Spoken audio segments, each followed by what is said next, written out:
ఎలా ఉంది? Hi friends, welcome back to my channel. అందరూ ఎలా ఉన్నారు? ఈరోజు సండే కదండి. మా పిల్లలు మా వారైతే ఇంటికాడే ఉన్నారు. అవి మా వారు ఇంటికాడ ఉంటే మా పిల్లలకి పండగేనండి ఆ రోజు. ఇంకా చూడండి, వాళ్ళు మా వారితో ఆడుకుంటున్నారు. మా వారు మా పిల్లలు అందరు ఇంటికాడే ఉన్నారు కదా. ఈరోజు ఏమన్నా కొత్తగా వంటకం తయారు చేద్దామని అనుకుంటున్నానండి. ఏం వంటకం చేద్దామా అని ఆలోచిస్తుంటే ఇప్పుడు రంజాన్ సీజన్ అని గుర్తొచ్చింది. ఈ రంజాన్ సీజన్లో హలీం బాగా ఫేమస్ కదండి. అందుకని హలీం చేద్దామని అనుకుంటున్నాను ఈరోజు. ఇంకా మా వారికి మటన్ హలీం చేద్దాం అనుకుంటున్నానని చెప్పానండి. ఇంకా మా వారు అయితే కొంచెం చికెన్ కొంచెం మటన్ తీసుకొని వచ్చారు. ఇప్పుడైతే నేను చికెన్ మటన్ రెండు కడుగుతున్నానండి. నేను ఇప్పుడు చికెన్ మటన్ కడుగుతున్నాను కానీ నా పెళ్ళికి ముందైతే అసలు చికెన్ మటన్ తినేదాన్నే కానీ ఎప్పుడు కడిగేదాన్ని కాదండి. నాలాగా పెళ్లికి ముందు చికెన్ మటన్ కడగని వాళ్ళు మీలో కూడా చాలా మంది ఉన్నారు కదండి. మీలో ఎంతమంది పెళ్లికి ముందు చికెన్ మటన్ కడగలేదో నాకు కామెంట్ చేయండి. నా పెళ్ళికి ముందు మా ఇంట్లో మా అమ్మనే ఉండేదండి నాన్ వెజ్. ఇంకా నా పెళ్ళైన 2 years వరకు మా వదిన వండి పెట్టారు. ఇంకా ఎప్పుడు తినడమే కాకుండా నేను కూడా వండడం నేర్చుకోవాలి కదా. అందుకని ఒక 5 years నుంచి నేను కూడా చికెన్ కడగడం వండడం నేర్చుకున్నానండి. చికెన్కి మసాలాలన్నీ పట్టించేసి చికెన్ ఫ్రై అయితే చేస్తున్నానండి ఇప్పుడు. ఇంకా మా వారి కోసం కొంచెం రైతా అయితే చేస్తాను. ఇదైతే సమ్మర్ కదండి. మా వారు అసలు పెరుగు మజ్జిగ ఇలాంటివి అస్సలు తీసుకోరు. ఆనియన్స్ ఎక్కువ వేసి రైతా చేస్తే మా వారు బగారా రైస్లో లైట్గా కలుపుకొని తింటారండి. ఇంకా రైతా కోసం ఇప్పుడైతే ఆనియన్స్ కట్ చేస్తున్నాను.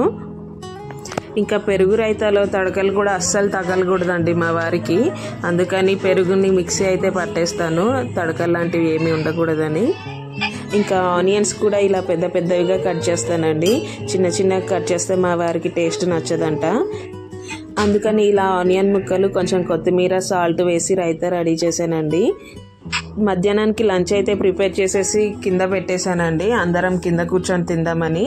ఏమేం ప్రిపేర్ చేశానో చూడండి.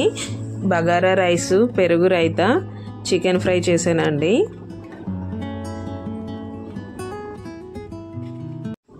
లంచ్ చేసేసామండి. ఇంకా కొంతసేపు రిలాక్స్ అయ్యి మటన్ హలీం ప్రిపేర్ చేయడానికి వెళ్తాను. మా పిల్లలు మా వారు చూడండి స్నాప్చాట్లో ఫిల్టర్స్ మారుస్తూ టైంపాస్ చేస్తున్నారు. మా తంచికలిష్క ఎక్స్ప్రెషన్స్ చూడండి ఎలా పెడుతున్నారో.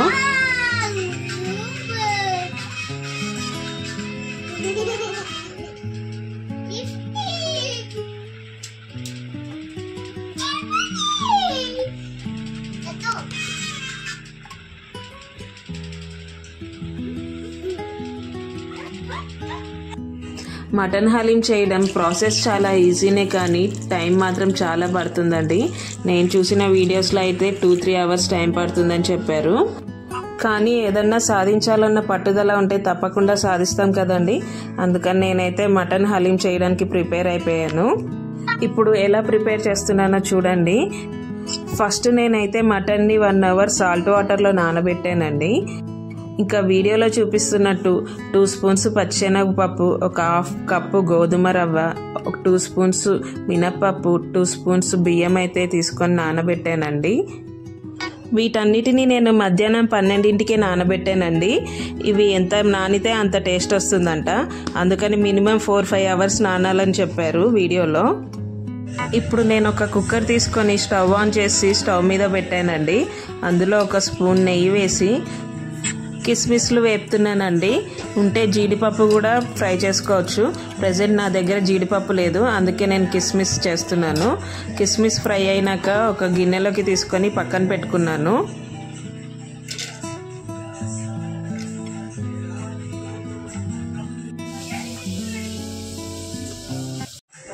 ఇప్పుడు పొడవుగా కట్ చేసుకున్న ఆనియన్స్ను కుక్కర్లో వేసి ఫ్రై చేస్తున్నానండి. ఈ ఆనియన్స్ ఫ్రై చేసినాక ఒక గిన్నెలో తీసి పక్కన పెట్టుకుంటాను.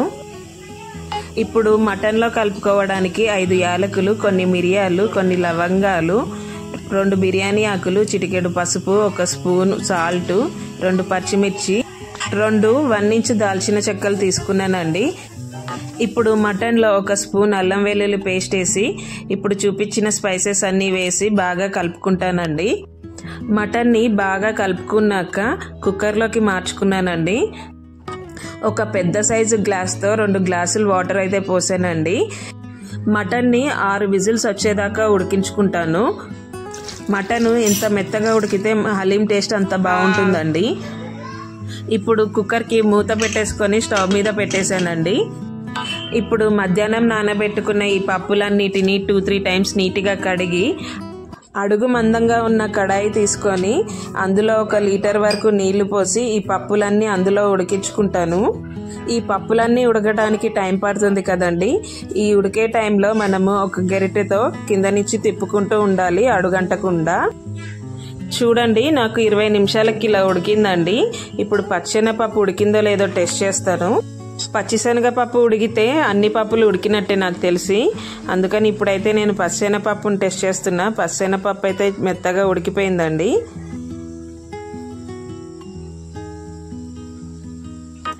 ఇప్పుడు ఇందులో కొంచెం కొత్తిమీర తరుగు, 2 పచ్చిమిర్చి చీలికలు, ఇంకా కొంచెం పుదీనా తరుగు వేసి 1 గ్లాసు నీళ్లు పోసి బాగా కలుపుకుంటున్నాను. ఇప్పుడు దీన్ని బాగా కలుపుకుంటూ 15 నిమిషాల వరకు ఉడికించుకోవాలండి. ఈ పప్పులు ఎంత మెత్తగా ఉడకాలంటే ఇందులో మనం ఏ పప్పులు వేసామో తెలియనంత మెత్తగా ఉడకాలండి.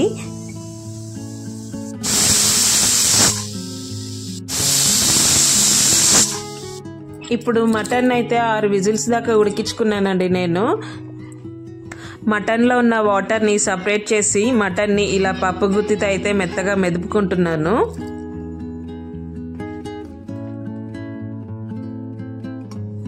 మటన్ బాగా మెత్తగా మెదుపుకున్నాక కడాయిలో వేసి 2 బాగా కలుపుకోవాలండి. మటన్ని బాగా కలిపాక మటన్ ఉడికించిన నీళ్లు పోసి 15 నిమిషాల వరకు ఉడికించుకోవాలండి. ఇది ఇలా ఉడుకుతుంటే స్మెల్ మాత్రం మామూలుగా రావట్లేదండి. అసలు బయట హలీం స్మెల్ ఎలా ఉంటుందో అలాగే వస్తుంది. మా పక్కింటి వాళ్ళకు కూడా అర్థమైపోయి ఉండొచ్చు మా ఇంట్లో ఈరోజు మేము హలీం చేస్తున్నామని. 15 నిమిషాల తర్వాత 1 స్పూన్ గరం మసాలా, తగినంత సాల్ట్ వేసుకొని బాగా కలుపుకోవాలండి. లాస్ట్లో బాగా చిలికిన పెరుగుని వేసుకొని కలుపుకోవాలండి. హలీం అయితే రెడీ అయిపోయిందండి. ఇప్పుడు ఇందులో 2 స్పూన్లు నెయ్యి వేసుకొని దించేసుకోవాలి.